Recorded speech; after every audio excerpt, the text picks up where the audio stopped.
Hey everybody, welcome to another virtual happy hour on Thursday. We took a week off and we're happy to be back. Thank you very much for tuning in. We really appreciate it. I've got an amazing guest today, a personal friend of mine. I'm going to bring him on the screen now. Kevin Gould, who is the founder of Hop Culture and the author of The Brewing Cloud. Kenny, nice to have you on the show. Thanks, Greg. Pleasure to be here, my friend.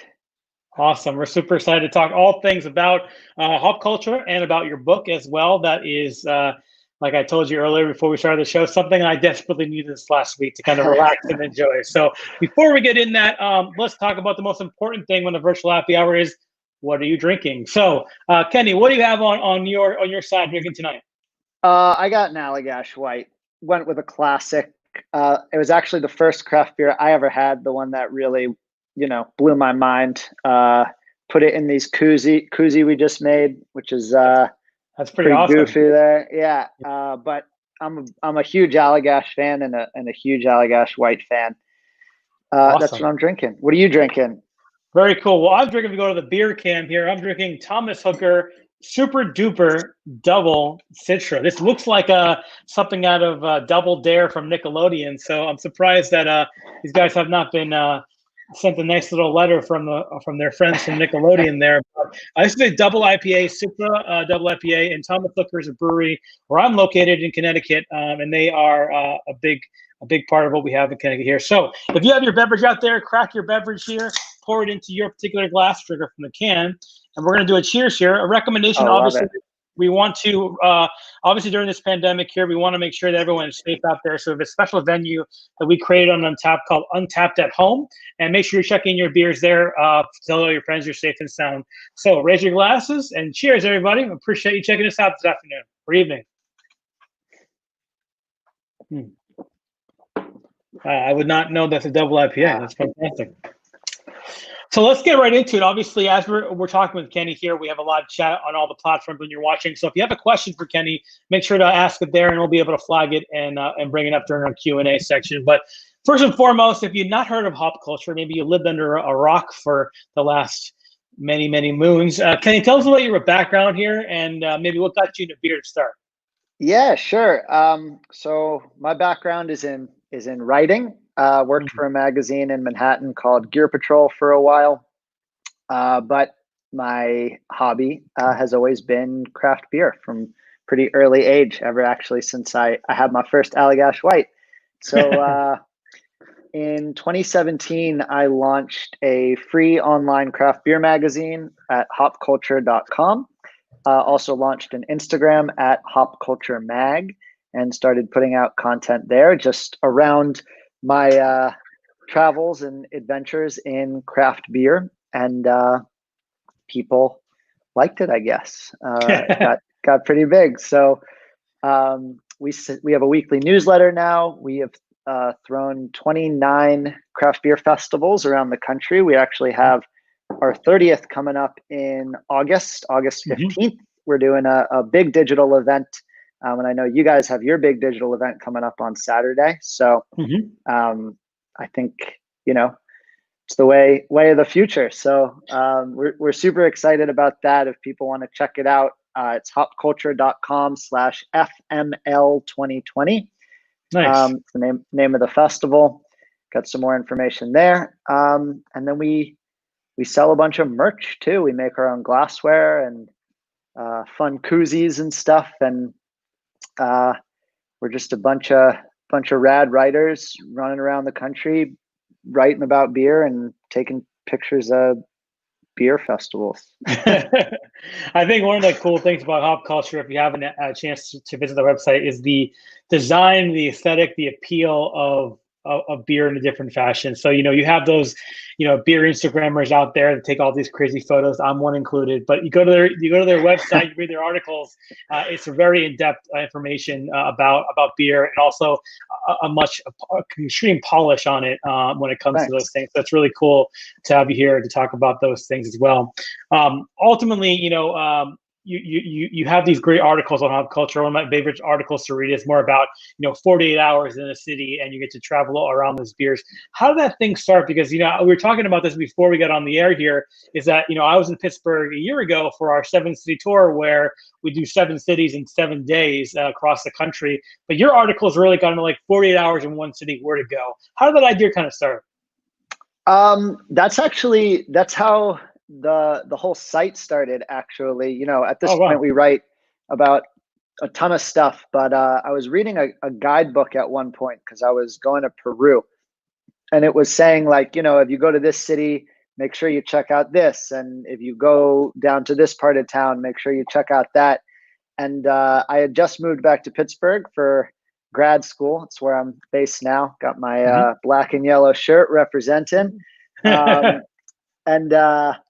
yeah, so I was checking out this guidebook, and I just moved to Pittsburgh, and I knew that breweries were popping up left and right. This was probably 2016. Sort of that new wave of craft breweries that were opening up all around the country. And I said, you know what, somebody should write one of these for beer. And then I said, no, somebody shouldn't do that because nobody reads books anymore. Which is funny because I just came out with my first, but yeah, so I said, okay, well, somebody should do this online, write about where to go and what to do and what to see in the craft beer industry, but just put it out online. And then I was like, oh, wait, it's totally me. That's what my background is in. And so that's what I started doing. And then, 8 months later, we threw our first festival, sold out in about 10 seconds. And we were like, awesome. All right, we're on to something. Yeah, that kind of leads into my next discussion point. It's your festival. I think that if anyone doesn't know the website, they definitely know your festivals for sure. When did you guys make the decision over to kind of go toward the festival in-person live events after the publication? Yeah, so it was about 8 months. We started January 2017, October 2017. We threw our first festival in collaboration with Dancing Gnome in Pittsburgh, Pennsylvania. A good friend of mine, Andrew, and I were just kind of talking, and we were like, let's just get 10 breweries in the backyard and throw a party. And so that's what we did, and it sold out super quickly. We said, cool, let's try this again. Let's go to the big city. So we went to New York, threw a festival there. That sold out, and we've been doing about one festival a month since. They're small, they're intimate, they attract some really cool breweries from all over the country, and they've been an absolute blast. I've been bummed during quarantine, staying home, haven't gotten a chance to go out and throw one. At this point, we are throwing Beers Without Beards, which is the largest festival celebrating women in the beer industry in the country, and that'll be taking place in a digital format this October. Nice. And then we're throwing the Pro Football Hall of Fame's Craft Beer Festival. We did that last year for the first time in Canton, and we just had an absolute blast with that crew. So that's the story. And talk to me a little bit about your virtual festival. And ultimately, we're putting on our Untapped virtual festival. It's actually on Saturday and Sunday this weekend. I'm looking forward to it. And we were really excited about that. The whole team at Untapped here has been doing rehearsals. Like we feel like we're back in high school again and doing plays and stuff like that. It's been pretty incredible. But obviously, with COVID-19 being so hard on the event space here, we felt the need to kind of do on the digital route, which a lot of people are doing as well. GABF for the first time ever will be a digital event this year, and many events like Oktoberfest have been canceled. How did you come into your own space with the digital side, and when did you decide to say, hey, let's invest in this area? Yeah, so I contribute to Forbes magazine just because it's fun and I like writing for them. And I was interviewing a brewer down in Virginia named Russ Tinsley. He runs a brewery called Ouzelfinch Beers and Blending, which is, if you've never heard of it, it's an awesome brewery. They specialize in sours. They make all types of styles.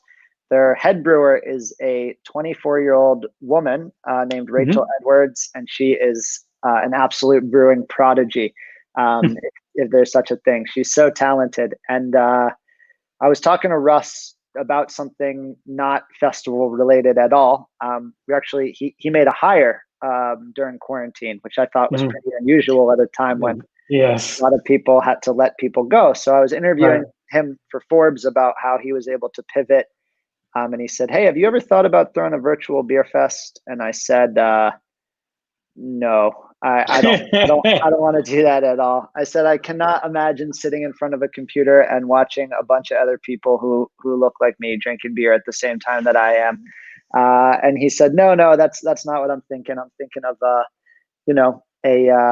schedule of events with some really cool speakers all throughout the day, and I'm thinking I can get a direct shipper's license to ship to 8 states in DC, so we could put a really cool box together." And he sold me on the vision. He's a convincing man. And I said, "That sounds like a pretty cool idea." So that was a couple months ago, and we started putting the pieces in place. And like I said, that'll be going down. It's called FML Fest 2020. It's a collaboration between us, Hop Culture, and Ouzel Finch Beers and Blending down in Virginia. And like I said, if people want to learn more about that, they can follow us on Instagram at Hop Culture Mag or hopculture.com/FML 2020 to get all the juicy details about that. I have to say, I was pretty crushed in March when we had to cancel a festival we were going to be throwing in Charlotte. We refunded, thousands of dollars in tickets, refunded everyone. But I love events. I love getting out at events and just meeting cool people and being part of the community. And so I was pretty disappointed when it looked like we were going to have to cancel our whole event schedule. But I'm glad Russ and the Ouzel Finch team kind of dropped in to show us the way with that idea. And it's something we've been working super hard on. And I think, just like somebody could go to Extreme Beer Fest or go to one of our Juicy Brews festivals and just get a completely different experience, even though they're both beer festivals. One thing that I'm really looking forward to is kind of seeing the different flavors of digital beer festivals that'll be coming out. I know you guys have your big event on Saturday, Fresh Fest, which is run by my friend Dave Bracey here in Pittsburgh, the nation's first black beer festival. They're moving to a digital format on August 8th. And if you haven't thought about checking that out, you definitely should. Absolutely. Highly recommend it. Great things about it. Yeah. So, and then ours is FML Fest 2020 is a week afterwards. So I think it's an opportunity for sort of a new era in creativity within the festival space. So I'm looking forward to it. Yeah, I mean, it's crazy to kind of think about where we're at in the world today, and festivals are a huge part of it, what we all do here. And, to see that kind of go away is sad. We had scheduled a festival in May in Charlotte as well for our second annual Untapped Beer Festival.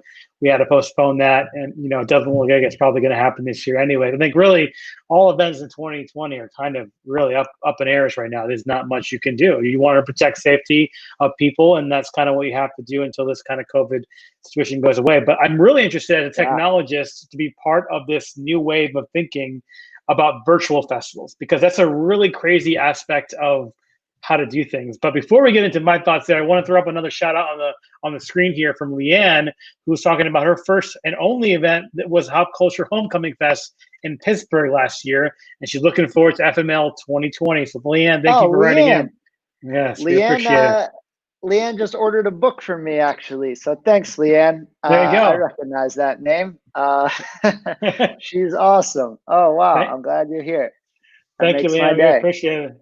Yeah, so I mean, I think that the aspect of a virtual beer festival is complicated, but at the same time, it's innovative. You can't just put people up on the screen. You got to have Sure. some involvement from it. You know, the amazing thing about a brewery, a in-person festival, is the experiences you have with other people. But there's also some benefits too. You can drink as much as you like from your home, and then roll into bed. I mean, there's a Yeah. lot of benefits there from that side. So I'm interested to see how everything kind of unfolds with this virtual space here, you know, when it comes to festivals here.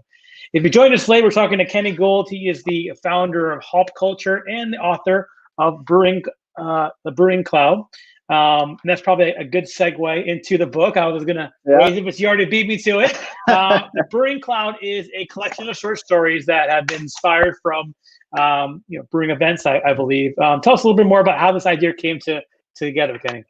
Yeah, so I love writing. It's one of my favorite things to do. It's part of the reason I started Hop Culture and entered journalism to begin with.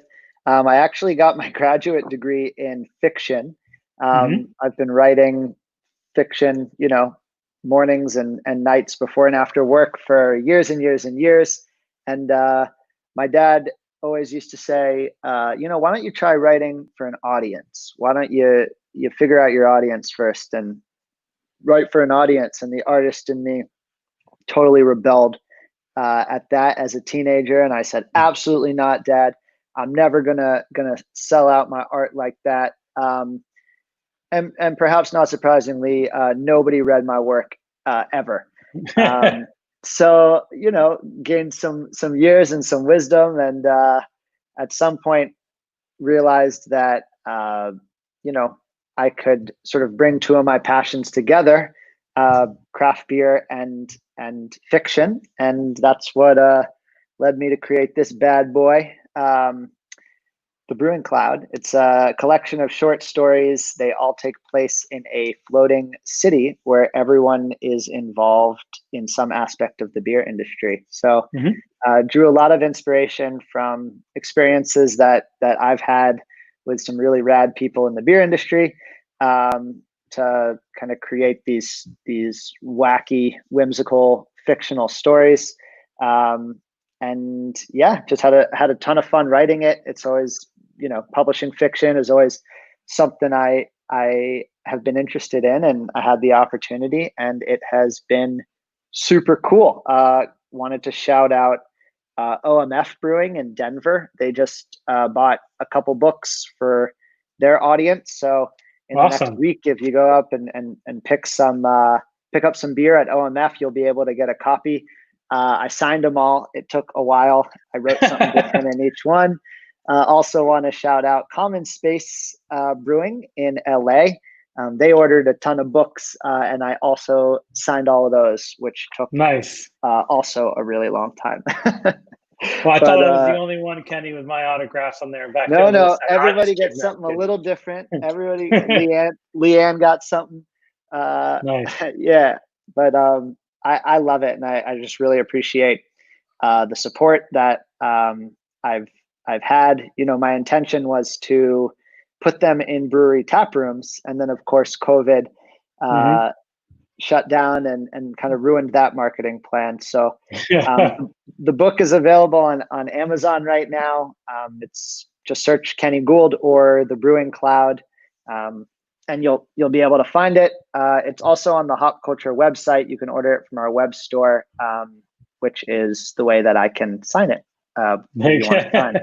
So yeah, very cool. Like I said, Kenny was kind enough to send me a copy here, and I've been reading it, and it's one of those things where it's nice to relax, and a nice relaxing read when it comes to these things. So thank you very much for writing it. I think it's something pleasure. interesting with these things here. Like you mentioned at the top of the show, if you have questions for Kenny, please let us know in the chat. We're happy to answer them. We got a few that are coming in here. One from Keith, and Keith asks, what will constitute your dream craft beer festival? Oh, Keith, what an excellent question. Man, that's such a good question. I think about that a lot, actually. It's kind of my job to think about it. I think location is super important. I think I would probably want it in some really interesting location with really interesting people. One thing we looked at was teaming up with a brewery in Frisco, Colorado called Outer Range to throw a beer festival at the base of a ski and snowboarding mountain, which just sounds awesome to me. That does sound awesome. I enjoy the outdoors, and I think it would be really fun to be able to meet some brewers, grab a few drinks, and then head up the mountain, get a few runs in. Another thing we looked at before COVID hit was doing a Halloween themed festival in an old abandoned fort off the coast of Boston. So really kind of combining Halloween, which is one of my favorite secular holidays, with the craft beer experience. And I don't know, we're all about creativity and fun, and yeah. I mean, I've never seen a craft beer festival around Halloween, so that's definitely got to be first in line there. Yeah. All great ideas, and that's crazy to kind of scope out those places as well. We have another question in the chat from Homegrill Advantage. Not sure that's someone's real name, but Kenny, did you do a lot of travel for research? And what are some notable places? We also talked about, we just talked about traveling as well for the beer festivals and research. Anything on those lines? Yeah. Before COVID, I was probably traveling every weekend somewhere to some new city. I had an opportunity to go to Copenhagen for the Mikkeller beer celebration. Wow. And that was a highlight for sure. Just getting to see not only breweries from around the country, but from around the world in a really beautiful city. I think Portland, Maine has one of the coolest craft beer scenes in the country. Also want to shout out Tandem Coffee in Portland, Maine, and their breakfast biscuits. Where was I recently? Nashville. I've had a great experiences in Nashville recently. Southern California, LA has been awesome. The beer scene there has just exploded in the last few years, and you combine that with the weather and the beach, and that's a pretty cool city. But the scene is so robust now that you really just go anywhere, and there's something for you. There's something new to explore, something to find. Love Denver. One of my new favorite breweries is just outside Denver called Primitive, and they only do spontaneous fermentation, which is a method of making sour beer that they use a lot of wild yeast rather than yeast that's cultivated in a lab, and it's just a super time and energy intensive method of making beer, but they do such a nice job. So those are my shout outs. St. Petersburg, Florida too. That's an up and coming one for sure. I think Green Bench down there is one of the most underrated breweries in the country for sure. Yeah. So if you get the chance to check out St. Pete and Green Bench, you should definitely do it. Awesome. Another question we got here from Louis asks, what is your basic beer guilty pleasure? Or actually, we'll have he has two questions. So we have two questions, and we'll do the first one. What's your favorite beer and food pairing?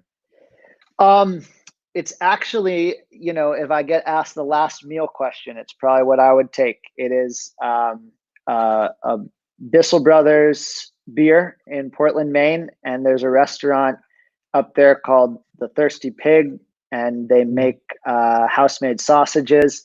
And there's something about that hop bite that you get in a really good fresh Bissell Brothers beer, and the sausage that's just like perfect combo. So I'm going with that. Awesome. Shifting back to virtual festivals, ultimately one of the biggest things that you have within a physical festival, like you mentioned, is the smells, the taste, the kind of open air environment that I think a lot of people kind of enjoy. What are your thoughts on, as we move to more a virtual kind of setting, how can we offset those type of things that people like to go to festivals for in a virtual way that makes it not less of a conference per se, but more of an involved experience that you feel innovative with? That's an interesting question. And I think you definitely miss out on some things when you can't congregate. Yeah. One thing that's so big to the craft beer scene is the community. And when you can't connect person to person, I feel like you do miss out. On the other hand, um, events are more accessible. I Yes. think you can stream something into anyone's home. It's easy to get in front of a screen these days. They seem to Hmm. be everywhere. You can make things more accessible from a price perspective as well. Hmm. We usually charge somewhere around $60 a ticket for one of our festivals, and that Hmm. mostly covers expenses. Hmm. These things, as you know, are really expensive to throw, and Right. with a digital format, you take out some of the overhead, and so things become a little more accessible for people.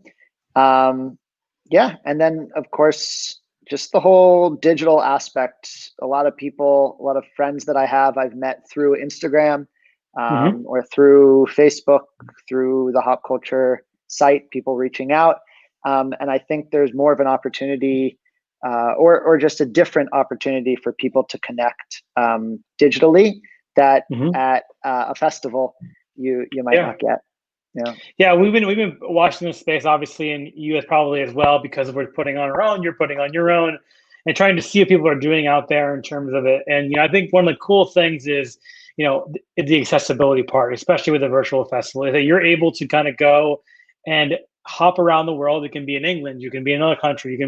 you can be in America. You can be able to attend these things as opposed to spending lots and lots of money to get there, hotels. We talked about GABF early on going digital. I mean, you can't get a hotel in Denver in any week within GABF without paying $1,000 night. So I mean, it does give you the opportunity to kind of go out there and experience something that you maybe not couldn't have done before. I'm sure there's going to be a lot of things that people look at as saying, "Oh, I missed this, I missed that." And we all miss that. We all want to Yeah, get out there and do definitely. something. But I do think that this is going to be an interesting turning point for all sorts of things, not just specifically with beer festivals, but just conferences as a whole. I mean, being in the tech area for a long time, a lot of these things can be done virtually. It doesn't need to be traveled all that area. So, Yeah. really interesting to see how that kind of unfolds. Can J. Todd Welch asked a really good question. What are the Yeah, newest go right trends ahead. in the craft beer industry? I don't know Yeah, if we throw it yeah, up put it there, up, but put up on the screen. Yeah. you know, newest trends in the craft beer industry. This is something that I feel really passionately about. For a really long time, people in the beer industry have looked like me and looked like Greg. And I Hmm. think the time has come. It's long overdue to bring some more voices to the table. And I think Hmm. what you're seeing happening all over the world right now is a lot of people speaking out and speaking out about that. And I think, Greg, as leaders and media leaders in this industry, I think it's our responsibility to reach out to people and to make beer more accessible to more people. Um, Black Lives Matter, Hmm. and I think I would be doing a disservice to beer drinkers everywhere if I didn't use the platform that we have here today to take a stand for a very humanitarian issue and to say that I think it's we're talking about trends in the craft beer industry. I think the new trend is acceptance and Diversity. diversity.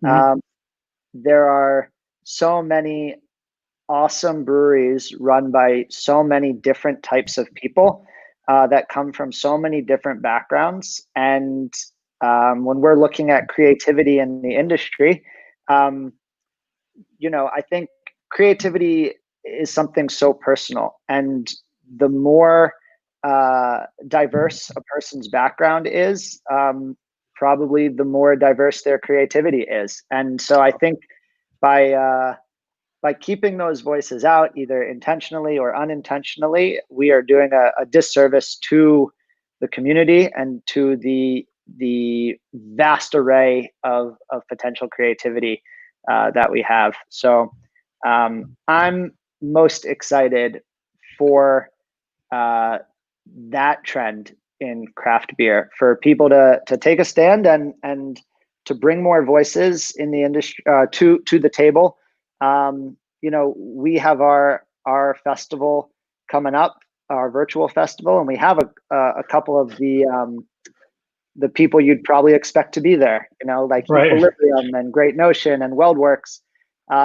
We also have some people you might not expect to be there that are doing some really, really awesome things that have flown under the radar because they're not traditionally what media has covered, or they don't have a PR agent that's going to be able to reach out to me. So I think it's our responsibility in beer media to do that work and to reach out and bring more people in.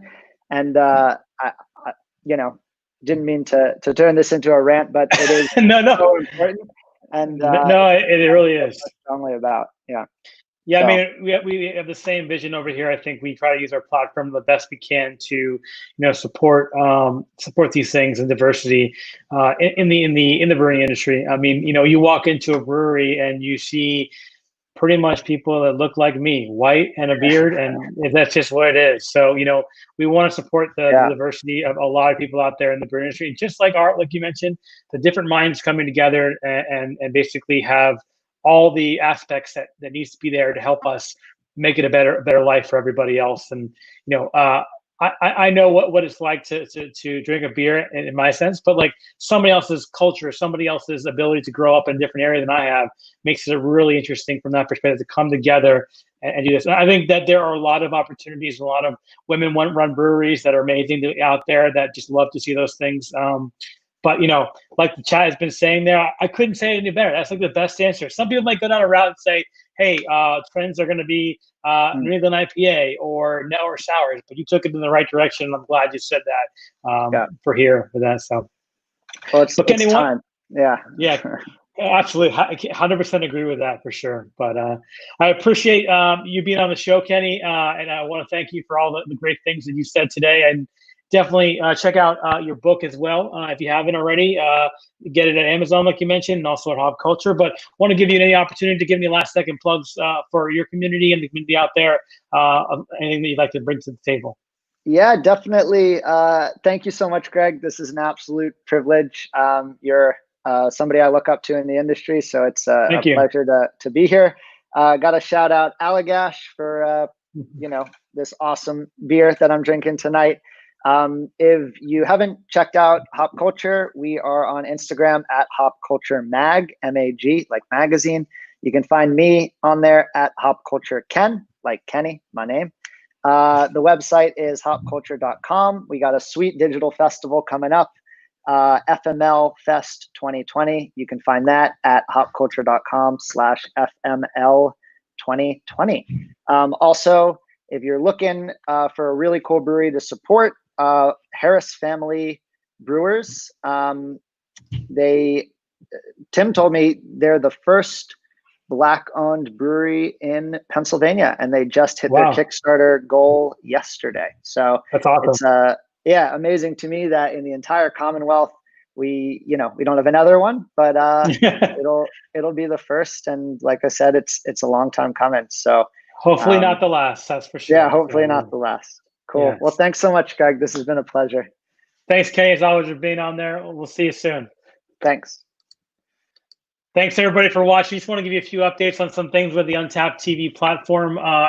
This coming Saturday, we're not going to be on the air. Obviously, we're going to be on our virtual festival. And so that will be what we're doing this week. The following Thursday, we're going to be talking to Brian Roth, who is another journalist from Good Beer Hunting, really trying to get his take on what's happening in the world of brewing with COVID-19, as well as the following Saturday, we're talking to Steven over the brewmaster of Boulevard Brewing Company, one of my personal favorites out there in the dead center of the the country. So we're super excited about that. We really appreciate you tuning into us. Just to give you a little information as well, we are putting all of our episodes in audio form on Untapped.tv. So in case you can't listen to the presentation on the video side for the 40 minutes that we got on here, you can always listen to the podcast version wherever you listen to podcasts. So really appreciate you tuning in tonight. Thanks for checking in on Untapped and Untapped at Home. Keep yours safe, and we'll see you next time. Cheers.